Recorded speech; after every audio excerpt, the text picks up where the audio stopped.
Hello and welcome to the Grand Line Review, your source for everything One Piece. Today we have a manga review of Chapter 877, I'm Not That Sweet. And well, let's just say I wasn't quite expecting that ending.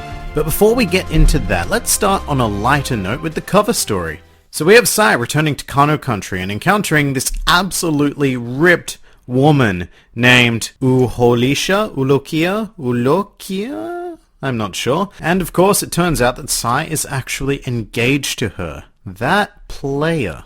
Well, we all know this is about to get super awkward because he also asked Baby 5 to marry him on Dressrosa, and I predict that Sai is about to get a super beatdown from his former fiancé. Either that, or she'll be completely relieved and reveal that she's also been seeing someone on the side. And while I can't see that having much bigger story significance, we do have some other business to take care of on Kano Country. In between Zou and Whole Cake Island, we had that short scene on Kano with that super sketchy looking dude, announcing that he would attend the reverie as Sai and Don Chinjiao wouldn't make it back in time. So I imagine that during this cover story, we're going to find out Sai's reaction to that, and that should clear up what to think of this seriously dodgy looking guy. But enough of that, let's get into the actual chapter, and I'll come out and say it right at the beginning. Rest in peace, dear Pedro.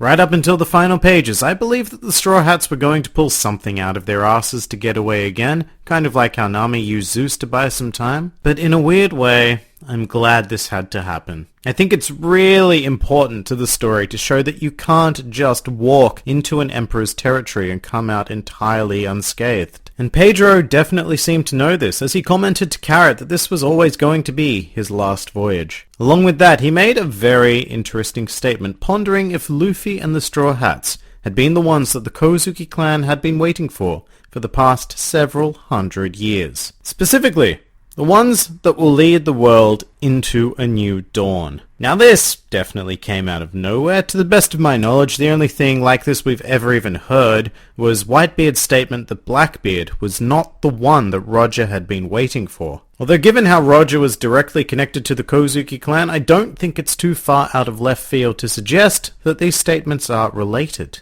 In any case, both the Kozuki clan and the Minks seem to be becoming increasingly important to the Straw Hat Pirates, and this particular sacrifice by Pedro adds a lot of weight, in my mind at least, to the idea that Carrot might join the crew. Now, this is an idea that I personally dislike, and up until now it's been pretty easy to dismiss because she had no real dream or purpose of her own to follow, and she didn't appear to have a tragic backstory. Well, both of those things have now changed. Pedro's sacrifice would serve as her driving backstory, it just happened to occur in real time, and furthermore, Pedro has given her a purpose, to keep pushing forward with the Straw Hats, and make sure they achieve whatever destiny has been foretold. Also, she's super curious and wants to see the world. She's also quite strong, she'd probably make a good member of the crew. The only thing she's really missing is a job on the ship.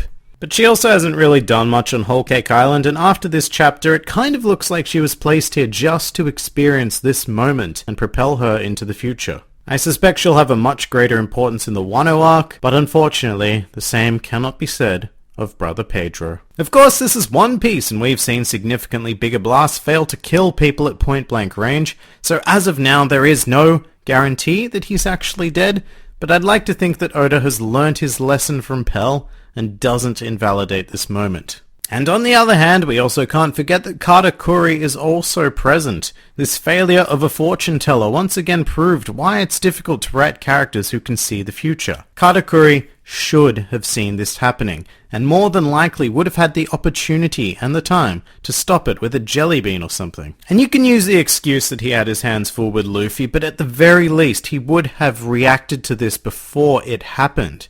As it is, we saw nothing of him during this entire section. However, to his credit, we did get some pretty cool Katakuri action this chapter regardless. He directly countered Luffy's Red Hawk in a pretty sweet looking panel, leading character bring up that his powers are actually very similar to Luffy's. And this is accentuated when Katakuri has Luffy's trademark snap sound when his arm comes back into place. And that pretty much settles it for me. I really, really want these two to have a proper fight for the aesthetic value alone. I mean, every panel featuring the two of them in combat is just glorious. And it's also looking like that fight might not be such a ridiculous idea. Assuming he failed to save Perospero, Katakuri would still be aboard the Sunny, and it would be just great if they used the coup de burst while he was still on board.